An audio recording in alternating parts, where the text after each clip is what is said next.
आज के इस वीडियो में हम सीखने जा रहे हैं क्वेश्चन पेपर 2019 अप्रैल मंथ का ये क्वेश्चन पेपर है। इसका सोल्यूशन देख रहे हैं। सब्जेक्ट है strategic financial management PYBM Sam 6 का ये सिलेबस है। इसके अंदर हम क्वेश्चन नंबर 4 करने वाले हैं। देखिए क्वेश्चन नंबर 4 जो 15 मार्क्स के लिए क्वेश्चन दिया गया है और इसके अगेंस्ट में आपको एक 15 मार्क्स के लिए क्वेश्चन दिया गया है। ठीक है, तो ये जो ऑप्शनल जो क्वेश्चन है वो मैंने पहले से अपलोड कर दिया हुआ है, आप उसको देख सकते हो। और अभी जो हम क्वेश्चन नंबर 4 कर रहे हैं, देखिए 15 मार्क्स का क्वेश्चन है, उसके लिए मैंने क्वेश्चन यहाँ पे लिख लिया हुआ है। लेकिन इसमें जो थ्योरेटिकल थोड़ा-सा क्वेश्चन दिया गया 15 मार्क्स का क्वेश्चन थोड़ा-सा बढ़ा-चढ़ा के क्वेश्चन दिया हुआ है। तो पहले हम क्वेश्चन को देख लेते हैं, सीख लेते हैं, समझ लेते हैं मतलब क्वेश्चन को, फिर इसको सीखेंगे कि इसको किस मेथड में हमें सॉल्व करना है। तो क्वेश्चन है यहाँ पे, आप क्वेश्चन पेपर डाउनलोड कर सकते हो, उसका लिंक मैं आपको डिस्क्रिप्शन बॉक्स में दे दूँगा। वहाँ से आप जाके क्वेश्चन पेपर डाउनलोड कर लीजिए एंड मोस्ट इम्पोर्टेंट जो थ्योरेटिकल क्वेश्चन आएगा यानी कि क्वेश्चन नंबर 5 में आपका यहाँ पे बनता है right an a short note बनता है, ठीक है? तो वो आप रेफर कर सकते हो, इम्पोर्टेंट जो क्वेश्चंस बनते हैं, वो मैंने अपलोड कर दिए हैं। एंड स्ट्रैटेजिक फाइनेंशियल मैनेजमेंट का ऑब्जेक्टिव जो क्वेश्चंस है वो भी मैंने अपलोड कर दिए हैं। आप ऑब्जेक्टिव क्वेश्चंस देख सकते हो, सीख सकते हो वहाँ से। और मोस्ट इंपोर्टेंट जो राइट एन शॉर्ट नोट है ये भी देख सकते हो। देखिए सबका लिंक मैंने डिस्क्रिप्शन बॉक्स में दे दिया है, आपको कहीं जाने की जरूरत नहीं है, कहीं भटकने की जरूरत नहीं है। लिंक पे जाइए, क्लिक कीजिए, आपको उसका सोल्यूशन सब कुछ मिल जाएगा ए टू जेड। आपको क्वेश्चन चाहिए क्वेश्चन मिल जाएगा, सोल्यूशन चाहिए सोल्यूशन मिल जाएगा। ठीक है, तो क्वेश्चन नंबर 4 यहाँ पे गिवन है आपको। कंपनी, हाँ, a company is considering taking up one or two project alpha and beta. Both the project have the same life, require equal investment of rupees 80 lakh each, and both are estimated to have at most the same yield. यानी कि यहाँ पे आपको 80 लाख का investment दिया गया और बताया गया है कि एस्टिमेटेड किया गया है ऐसा है कि दोनों का जो रिटर्न आएगा या इनकम जनरेट होगा या रेवेन्यू जो जनरेट होगा वो दोनों का सेम ही होगा। ठीक है, as as the company is new to this type of business, the cash flow arising from the project cannot be estimated certainly. An attempt was therefore made to be use probability to analyze the pattern of cash flow from the either project during the first year of operation, and pattern is likely to be continue during the life of this project. The results of the analysis are as follows. तो यहाँ पे आपको project alpha given है, project beta given है। यहाँ पे देख सकते हो कैश इनफ्लो गिवन है प्रोजेक्ट अल्फा का एंड प्रोजेक्ट बीटा का गिवन है एंड आपको प्रोबेबिलिटी गिवन है इसके अंदर। एंड इसमें लास्ट क्वेश्चन जो मेन क्वेश्चन है वो लिखा हुआ है which of the two project, ठीक है, which of the two project would be riskier based on the criteria of covariance of coefficient of variance. तो यहाँ पे आपको बताना है कि ऐसी कौन सी कंपनी या जो प्रोजेक्ट है, यहाँ पे प्रोजेक्ट लिखा है, तो कौन सा प्रोजेक्ट है जो सबसे ज्यादा रिस्कियर है। और ये आपको क्राइटेरिया दिया गया है, क्राइटेरिया किस बेसिस पे आपको यहाँ पे बताना है कि ये प्रोजेक्ट बोलते हैं मोर रिस्की है।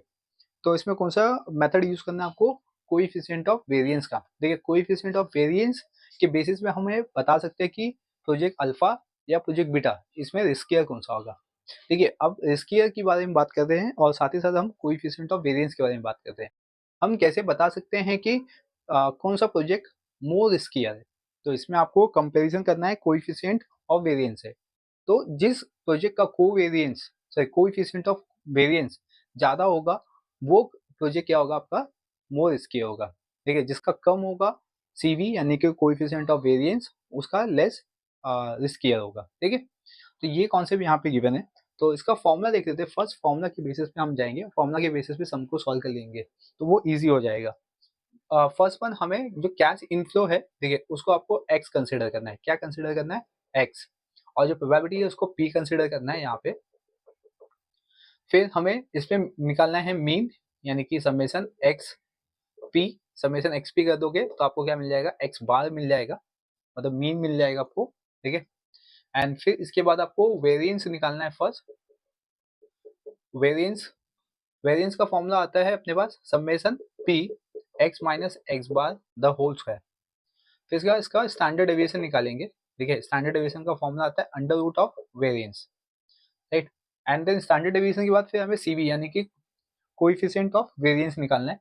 तो सीवी कैसे निकाल सकते हैं हम, स्टैंडर्ड डेविएशन को हम डिवाइड कर देंगे मीन से यानी कि एक्स बार से, तो हमें सीवी मिल जाएगा। क्लियर, तो ये मेथड के बेसिस पे, ये फॉर्मूला के बेसिस पे हम सम को सॉल्व करेंगे।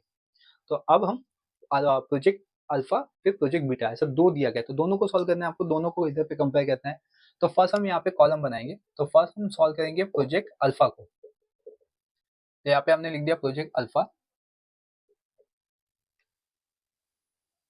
और इसके बेसिस पे हम यहाँ पे कॉलम रेडी करेंगे। फर्स्ट इनफ्लो दिया हुआ है, तो इनफ्लो को हम एक्स कंसिडर करें, तो मैं यहाँ पे एक्स लिखता हूँ। ठीक है, इसमें आपको डेटा गिवन है, यानी कि कैश इनफ्लो गिवन है 12, 14, 16, 18, 20, यानी हमें इसका और टोटल चाहिए होगा।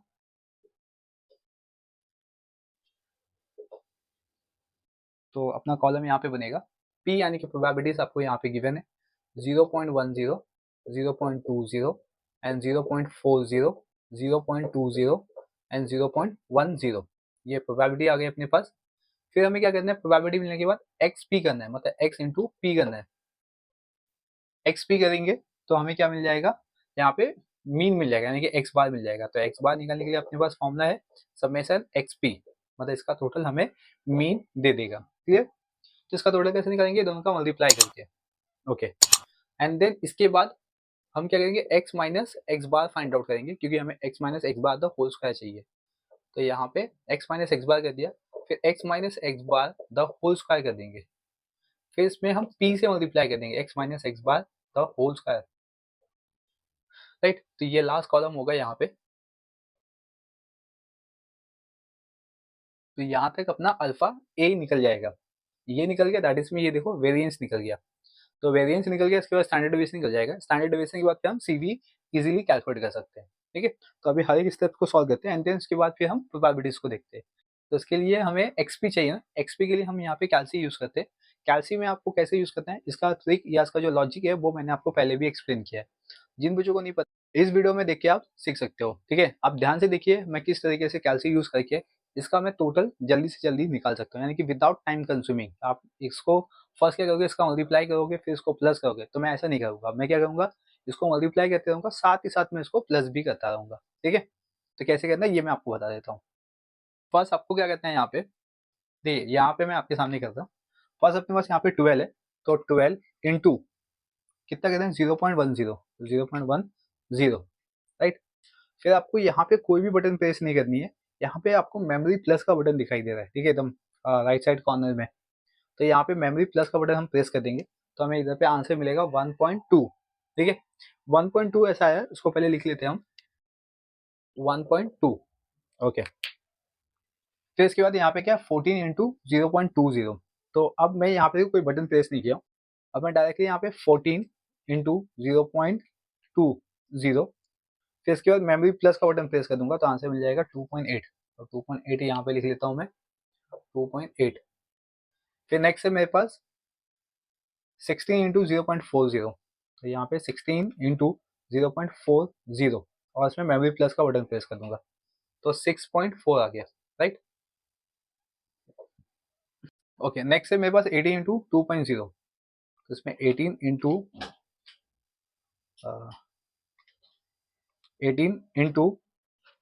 0.2। ठीक है, मेमोरी प्लस का बटन प्रेस करना है आपको। बस याद रखिए, मेमोरी प्लस का जो बटन प्रेस कर रहे हो वो एक ही बार प्रेस होना चाहिए, 2 बार प्रेस हो गया तो मतलब फिर आपका आंसर रॉन्ग आएगा।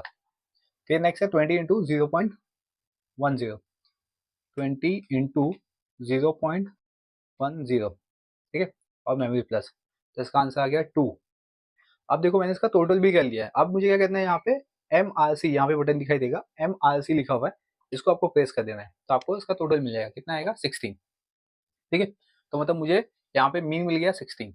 आप इसको ऐड करके भी देख सकते हो नॉर्मली, तो आपको कितना आंसर मिलेगा, 16 मिलेगा। ओके, तो आपको इसी मेथड में आना है, तो यहाँ पे आपका टाइम बहुत बचेगा, क्योंकि आप इसका मल्टीप्लाई करके लिखोगे यहाँ पे, फिर सबको ऐड करने जाओगे। राइट, तो यहाँ पे ऐसा नहीं करना है, यहाँ पे आपको मेमोरी प्लस का बटन दिया हुआ है, उससे आप डायरेक्टली इसका मल्टीप्लाई भी करते रहोगे और प्लस भी करते रहोगे। अभी नेक्स्ट है अपने पास x माइनस एक्स बार। ठीक है, x माइनस एक्स बार, तो ये x है अपने पास, ये x है, और ये x बार है 16। तो 12 माइनस 16 करेंगे तो -4, 14 माइनस 16 करेंगे -2, 16 माइनस 16 किया 0, 18 माइनस 16 करेंगे तो 2, और इधर पे 4। इसका टोटल करोगे तो इसका आंसर 0 आएगा। तो हमें टोटल नहीं करना है इसका। राइट, हमें टोटल जिसका चाहिए बस उसका ही करेंगे, मतलब इसका और ये एक्सपी का टोटल चाहिए हमें, P X minus X bar the whole square का चाहिए बस। अभी X minus X bar the whole square, मतलब इसका स्क्वायर करेंगे, तो -4 का स्क्वायर 16, नेगेटिव नंबर पॉजिटिव में आ जाता है। तो यहाँ पे 4 0 4 16। अब p into X minus X bar the whole square, मतलब अगेन p का मल्टीप्लाई किसमें करना है, x minus X bar the whole square. तो आपको अगेन वही करना है कैल्सी में। देखिए मेमोरी प्लस बटन के साथ जाना है आपको। तो 0.10 इंटू कर देंगे हम 16 और मेमोरी प्लस का बटन करेंगे प्रेस, तो 1.6 आ गया इधर आंसर। इधर पे 14 इंटू सॉरी 0.2 इंटू 4 करेंगे, 0.2 इंटू 4 और मेमोरी प्लस, तो 0.8 आ गया यहाँ पे। फिर नेक्स्ट यहाँ पे 0.4 इंटू 0, ठीक है, तो आंसर इसका 0 आएगा। 0.20 इंटू 4, मेमोरी प्लस का बटन किया तो इसमें 0.8 आएगा। फिर लास्ट में 0.10 इंटू 16 कर देंगे, तो इसमें 1.6 आ गया, ठीक है। फिर MRC प्रेस कर दो तो इसका आंसर आएगा 4.8। क्लियर। तो यहाँ पे अपने पास देखो इसका आंसर मिल गया। तो ये जो मिला है इसको हम क्या बोलेंगे, वेरिएंस बोलेंगे। तो इसमें लिखेंगे variance summation p x minus X bar the whole square. इसका आंसर कितना है 4.8। एंड देन हम इसका स्टैंडर्ड डेविएशन निकालेंगे हम। देखिए तो स्टैंडर्ड डेविएशन कैसे निकालेंगे, रूट वेरिएंस होता है, तो दैट इज में रूट 4.8, तो दैट इज मीन्स इसका आंसर आएगा, इसका रूट लेते हैं हम लोग तो 2.19 आएगा, ठीक है। फिर CV निकालेंगे यानी कि कोएफिशिएंट ऑफ वेरिएंस निकालेंगे। इसका फॉर्मूला है standard deviation divide by X bar. तो स्टैंडर्ड डेविएशन कितना है अपने पास 2.19 और एक्स बार कितना है 16, ठीक है। तो 2.19 को 16 से डिवाइड कर देंगे तो आंसर आएगा मेरे पास 0.114, यहाँ पे लेता हूँ मैं, ठीक है, 0.14, ये मेरे पास आंसर यहाँ पे मिल गया। तो ये मेरा CV आ गया किसका, प्रोजेक्ट अल्फा का आ गया। सेम इसी तरीके से मैं अब निकालूंगा प्रोजेक्ट बीटा का, ठीक है। तो इसमें भी देखूंगा CV कितना आता है। तो मैं अब इस कॉलम को थोड़ा सा एक्सटेंड करता हूँ यहाँ पे, मतलब सेपरेट करना है, देखिए साथ में नहीं करना है। इसमें लिखेंगे हम प्रोजेक्ट बीटा, यहाँ पे x आ जाएगा अपना, फिर प्रोबेबिलिटी आ जाएगी इसमें यानी कि p, एंड फिर xp हो गया इसमें, फिर x minus X bar the whole square, फिर p into X minus X bar the whole square. Okay, तो x क्या है मेरे पास, कैश इनफ्लो देखो यहाँ पे कितना है CV का, सॉरी प्रोजेक्ट बीटा का CI कितना है यहाँ पे, वो यहाँ पे कॉपी कर देंगे। x में 8 12 16 20 एंड 24।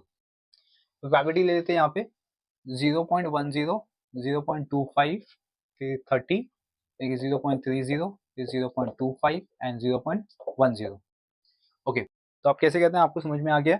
8 इंटू 0.1 कर देंगे, मेमोरी प्लस का बटन 0.8, फिर 12 इंटू 0.25 मेमोरी प्लस का बटन तो 3, 16 इंटू 0.3 मेमोरी प्लस का button 4.8 and then 20 into 0.25 memory plus 5 and then 24 into 0.1 तो मेमोरी प्लस, तो 2.4 यहाँ पे इसका आंसर मिल गया हमें, ठीक है। एंड MRC कर देंगे तो इसका टोटल आ गया 16। ओके, मतलब इसका भी XP आ गया टोटल 16। तो सब मीन यानी कि X bar equal to summation XP equal to कितना आ गया 16। अब इसके बाद वेरिएंस निकाल लेंगे। वेरिएंस का फॉर्मूला क्या है, summation P x minus X bar the whole square, ठीक है। ओके, तो first one x minus X bar निकालते। x माइनस एक्स बार कैसे निकालना है, 8 माइनस 16 तो माइनस 8 हो गया, 12 माइनस 16 तो माइनस 4 हो गया, 16 माइनस 16 0, 20 माइनस 16 करेंगे तो प्लस 4, 24 माइनस 16 करेंगे तो 8, तो इसका टोटल 0 आएगा, ठीक है। हमेशा 0 आना ही चाहिए। देन इसके बाद इसका स्क्वायर करेंगे तो इधर पे आएगा 64 16 0 16 64। ओके, एंड देन p से मल्टीप्लाई करेंगे यानी कि probability into x minus X bar. Okay, तो 64 इंटू 0.1 कर देंगे तो 6.4 आ गया यहाँ पे। मेमोरी प्लस का बटन प्रेस करना है आपको, ठीक है।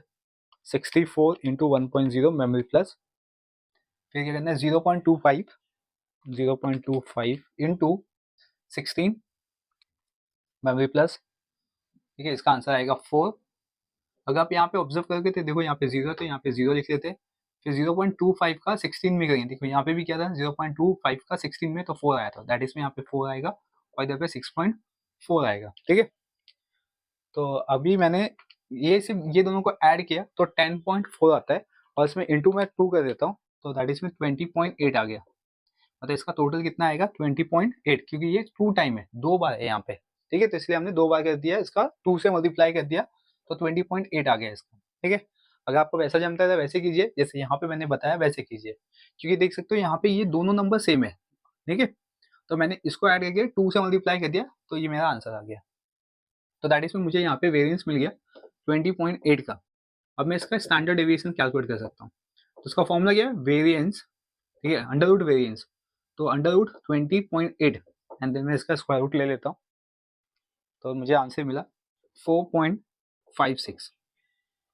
इसके बेसिस में मैं यहाँ पे CV कैलकुलेट कर सकता हूँ, CV का formula standard deviation upon x बार, तो यानी कि 4.56 डिवाइड बाई x बार कितने मेरे पास 16, ओके, इसको मैं 16 से डिवाइड कर लेता हूँ, 16 से डिवाइड किया तो मेरे पास आंसर है 0.29।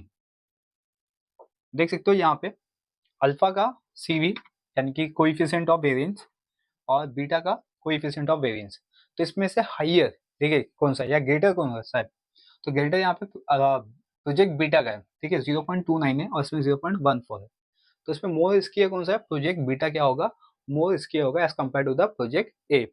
यहाँ पे स्टेटमेंट देते देयरफॉर प्रोजेक्ट बीटा, ऐसा लिखते CV of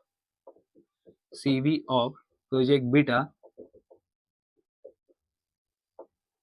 is more than project alpha,